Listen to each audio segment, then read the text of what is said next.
국적을 의미하는 시민권. 미국에서 시민권은 단순한 행정적 지위가 아닙니다. 헌법이 보장하는 가장 강력한 법적 권리 중 하나입니다.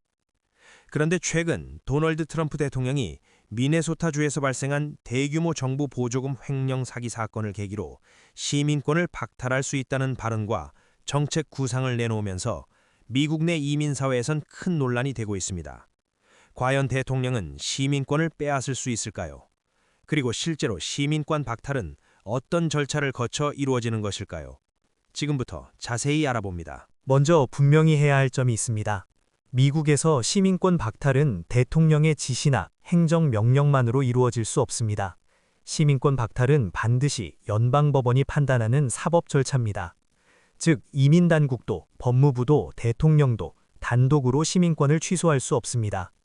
하지만 시민권 박탈은 이루어질 수 있습니다. 가능한 경우는 법적으로 극히 제한돼 있을 뿐입니다. 대표적인 사유는 귀화 과정에서, 즉 시민권을 신청하고 취득하는 과정에서 중대한 사기나 허위 진술을 했을 경우입니다. 범죄 전력을 숨겼거나 위조 서류를 사용했거나 시민권 승인에 결정적 영향을 미칠 사실을 고의로 은폐한 경우입니다. 단순한 실수나 사소한 누락은 박탈 사유에 해당되진 않습니다. 실제 시민권 박탈 절차는 5단계로 진행됩니다. 먼저 이민국이 과거 귀화 기록을 다시 검토하게 됩니다. 의심되는 정황이 발견되면 해당 사건은 법무부로 이관됩니다. 이 단계에선 시민권은 유지됩니다. 다음 단계는 법무부의 연방소송제기입니다. 연방정부가 해당 시민권자를 상대로 연방법원에 시민권 박탈 소송을 제기해야 합니다. 여기서 중요한 점은 소송에서 입증 책임이 전적으로 연방정부에 있다는 것입니다. 연방법원은 매우 엄격한 기준으로 사건을 심리합니다.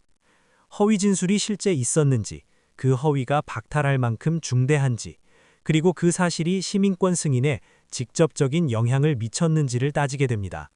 기준은 의심의 여지 없이 명확한 증거이어야 합니다. 연방법원이 연방정부의 주장을 받아들이면 시민권은 취소됩니다. 박탈이 이루어지게 됩니다. 하지만 패소할 경우 시민권은 그대로 유지됩니다. 시민권 박탈은 자동적인 처리 방식도 아니고 일괄적인 처리 방식도 아닙니다. 그럼 이제부터는 연방대법원은 예전에 이 문제를 어떻게 판단해 왔는지 주요 판례를 살펴보겠습니다. 1943년 대법원은 슈나이더먼대 미국 사건에서 이렇게 판시했습니다.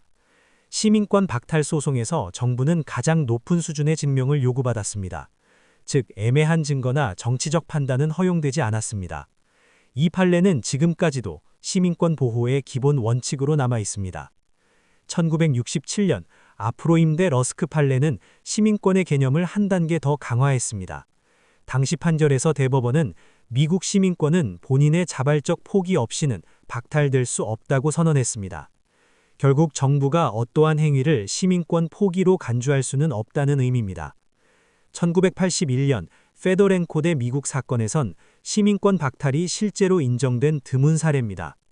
2차 세계대전 당시 나치 강제수용소 경비 경력을 숨긴 우크라이나 출신 이민자가 시민권을 취득한 사실이 결정적이었습니다. 대법원은 시민권 신청 당시 나치 전범 협력자라는 사실을 숨긴 것은 귀화 요건을 근본적으로 훼손하는 중대한 허위에 해당된다고 판단한 겁니다. 그 사실을 알았다면 시민권은 애초에 승인되지 않았을 것이라고 판단했습니다. 최근 사례인 2017년 마슬렌작 대 미국 판례는 현대 기준을 명확히 정리했다는 분석입니다. 모든 거짓말이 시민권 박탈 사유는 아니다. 허위는 중대하고 시민권 승인에 직접적인 영향을 미쳐야 한다고 판시했습니다. 이 판결은 정부의 자위적 박탈 시도를 명확히 차단했다는 의미를 갖고 있습니다. 이 판례들을 종합하면 결론은 분명합니다. 시민권 박탈은 가능하지만 극히 예외적이라는 겁니다. 대량 박탈이나 정치적 목적의 박탈은 현행 헌법과 판례 체계에서는 사실상 불가능에 가깝다는 해석이 나옵니다. 그렇다면 트럼프 대통령의 시민권 박탈 구상은 무엇이 문제일까요?